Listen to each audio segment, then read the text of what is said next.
Hi, ശാന്തി മുരുകനാണേ.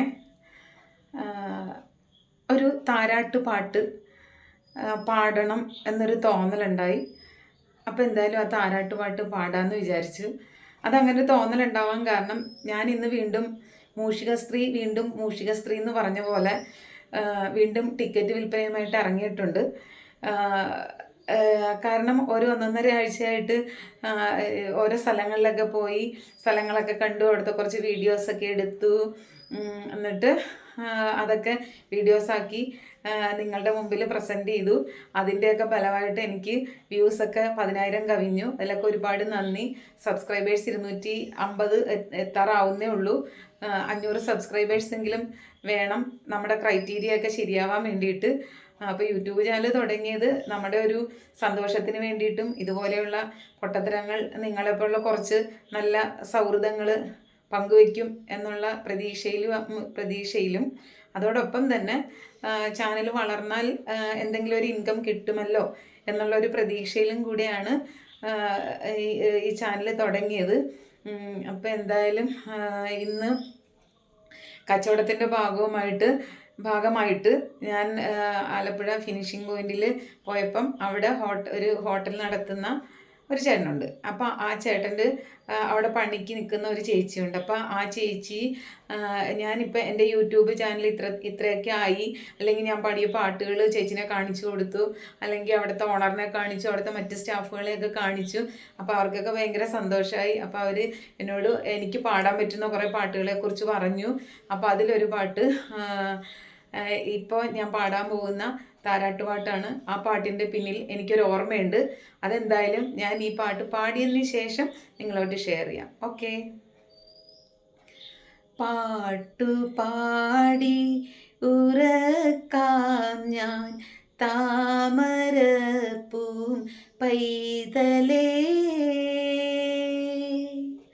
കേട്ടു കേട്ടു നീയുറങ്ങൻ കരളിൻ്റെ കാതലേ, കരളിൻ്റെ കാതലേ. പാട്ടുപാടി ഉറക്കാം ഞാൻ താമരപ്പൂം പൈതലേ, കേട്ടു കേട്ടു നീയുറങ്ങൻ കരളിൻ്റെ കാതലേ,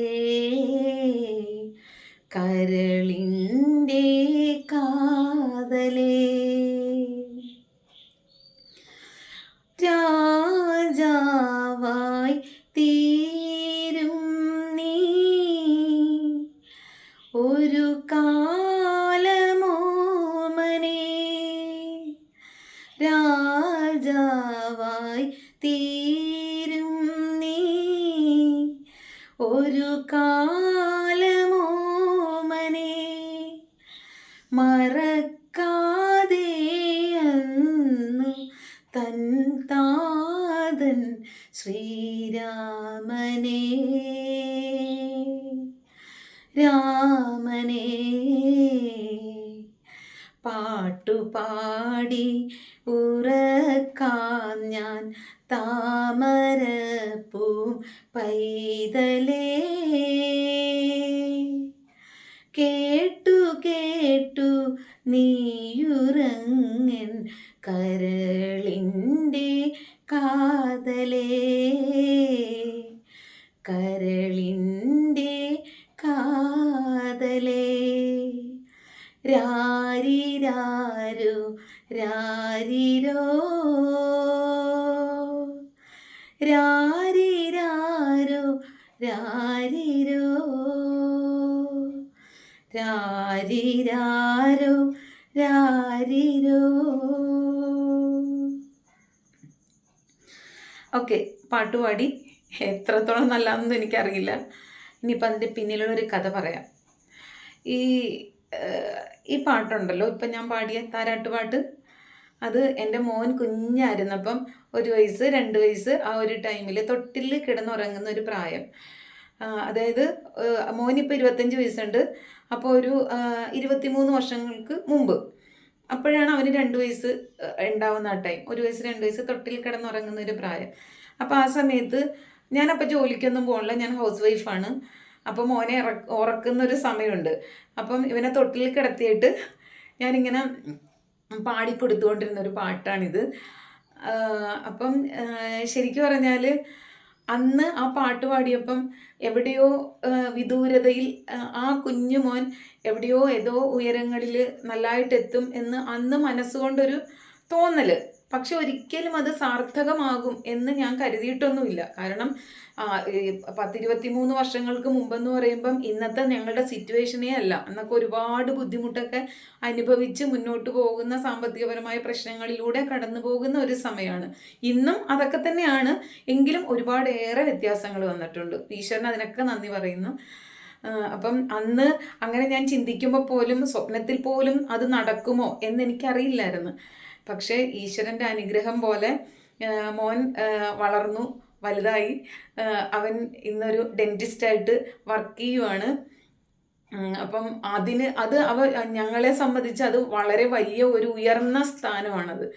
ഒരിക്കലും സ്വപ്നത്തിൽ പോലും കരുതാൻ പറ്റത്തില്ല മോനൊരു ഡോക്ടറാകും എന്നുള്ളതൊന്നും. അപ്പം എന്തായാലും അതിനൊരു അവസരം, അല്ലെങ്കിൽ അത് എൻ്റെ ഒരു എന്താ പറയണ്ട, നല്ലൊരു അനുഗ്രഹം ഈശ്വരൻ എൻ്റെ അന്നത്തെ നിഷ്കളങ്കമായ മനസ്സിന് എനിക്ക് തന്നതായിരിക്കാമെന്ന് ഞാൻ കരുതുന്നു, മോൻ്റെ ഈ ഉയർച്ച. അപ്പം അതോടൊപ്പം തന്നെ മോളുടെ കാര്യം പറയണം. പക്ഷെ മോളെ ഞാൻ താരാട്ട് പാടിയൊന്നും ഉറക്കിയിട്ടൊന്നുമില്ല. കാരണം ആ സമയത്തൊക്കെ നല്ലതായിട്ട് പിന്നെ ജോലിക്കൊക്കെ പോകുന്ന സമയമാണ്. അപ്പം നമുക്കൊന്നിനും സമയമൊന്നുമില്ല. അപ്പോൾ അതുകൊണ്ട് മോളെ ഒന്നും അങ്ങനെ എനിക്ക് കെയർ ചെയ്യാൻ പറ്റിയിട്ടില്ല. പക്ഷെ മോനെ നന്നായിട്ട് കെയർ ചെയ്ത് തന്നെയാണ് ഞാൻ വളർത്തിയത്.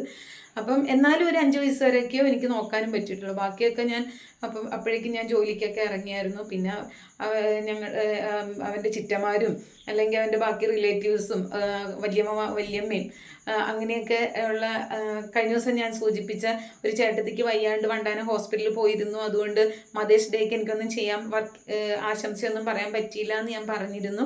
ആ ചേട്ടത്തി അവനെ ആ ചേട്ടത്തിയും ഒരുപാടേറെ നോക്കിയിട്ടുണ്ട്. അതൊന്നും മറക്കാൻ പറ്റില്ല. അപ്പം എന്തായാലും ഈശ്വരൻ്റെ അനുഗ്രഹം പോലെ രാജാവായി തീരും നീ ഒരു കാലം ഓമനെ എന്ന് പറഞ്ഞ ആ വരികൾ അന്വർത്ഥമാക്കി തന്ന ഈശ്വരന് ഒരുപാട് നന്ദിയുണ്ട്. അതിനകത്ത് വേറൊരു വാക്കുകൂടെയുണ്ട്, എത്ര ഉയരങ്ങളിൽ എത്തിയാലും അന്നത്തെ കാലത്ത് നീ ശ്രീരാമചന്ദ്രനെ മറക്കരുതും, താതനായ അച്ഛനായ ശ്രീരാമചന്ദ്രനെ മറക്കരുതെന്നും ആ പാട്ടിൽ പറയുന്നുണ്ട്. അത് തന്നെയാണ് എനിക്കിവിടെ പറയാനുള്ളത്. മോൻ്റെ അച്ഛൻ തന്നെയാണ് അത്രയും വലിയൊരു ഉയരത്തിലെത്താൻ വേണ്ടിയിട്ട് ഒരുപാട് കഷ്ടപ്പെട്ട്, രാപകലില്ലാണ്ട് കഷ്ടപ്പെട്ട് തന്നെയാണ് ആ മോനെ അത്രയും ഉയരങ്ങളിൽ എത്തിച്ചത്. ഒരുപാട് എഫർട്ട് ഇട്ടിട്ടുണ്ട് പുള്ളി. അപ്പം അതിന് നല്ലൊരു അച്ഛൻ എന്നുള്ള രീതിയിൽ പുള്ളിയുടെ കടമ നിർവഹിച്ചതിന് അദ്ദേഹത്തിനും ഞാൻ എന്താ പറയണ്ട, ഈശ്വരൻ്റെ മുന്നിൽ പിന്നെ അദ്ദേഹത്തിൻ്റെ ദീർഘായുസിന് വേണ്ടിയിട്ടും ഒക്കെ ഞാൻ പ്രാർത്ഥിക്കുകയാണ്. അതോടൊപ്പം തന്നെ എൻ്റെ മോളെയും അദ്ദേഹം ഇതേപോലെ തന്നെ ഡെൻ്റൽ കോഴ്സാണ് പഠിപ്പിക്കുന്നത്. മോളിപ്പോൾ 4th ഇയർ ആയി. എന്തായാലും 2 മക്കളെയും നല്ലപോലെ പഠിപ്പിച്ച ആ മനുഷ്യന് അദ്ദേഹത്തെ ഒരിക്കലും മറക്കരുതും എന്നും എന്നും അദ്ദേഹത്തെ ചേർത്ത് പിടിക്കണമെന്നും എൻ്റെ 2 മക്കളോടും ഞാൻ ഈ ഒരു അവസരത്തിൽ പറയുകയാണ്. ഒരിക്കലും ആ അച്ഛനെ നിങ്ങളുടെ ജീവിതത്തിൽ നിന്നും ഒരിക്കലും മാറ്റി നിർത്തരുത്. ഇപ്പോൾ കാണുന്ന ഒരു കാലഘട്ടം അങ്ങനെയൊക്കെയാണ്. പക്ഷേ എനിക്കറിയാം എൻ്റെ മക്കൾ ഒരിക്കലും അങ്ങനെ അല്ലെന്നുള്ളത്. ഈ നിമിഷം വരെ, ഞാനിത് സംസാരിക്കുന്ന ഈ നിമിഷം വരെ എൻ്റെ 2 മക്കളും ഈശ്വരൻ്റെ കൃപയും കടാക്ഷമുള്ള നല്ല മക്കളായിട്ട് തന്നെയാണ് ഇതുവരെ വന്നിട്ടുള്ളത്. ഒരാളെ കൊണ്ടും ഒരു മോശം പറയിപ്പിക്കാത്ത നല്ല മക്കളാണ്. അപ്പം എന്തായാലും ആ മക്കളെ ഇത്രയും ഉയരങ്ങളിൽ എത്തിക്കാൻ വേണ്ടിയിട്ട് എഫർട്ടിട്ട അവരുടെ അച്ഛൻ, എൻ്റെ ഭർത്താവിനും എൻ്റെ 2 മക്കൾക്കും അദ്ദേഹത്തിനും ഈശ്വരൻ എല്ലാവിധ അനുഗ്രഹങ്ങളും ദീർഘായുസ്സും കൊടുക്കട്ടെ എന്ന് ഒരിക്കൽ കൂടെ ഭഗവാനോട് അകമഴിഞ്ഞ് പ്രാർത്ഥിച്ചുകൊണ്ട് ഞാൻ നിർത്തുന്നു. Okay, thank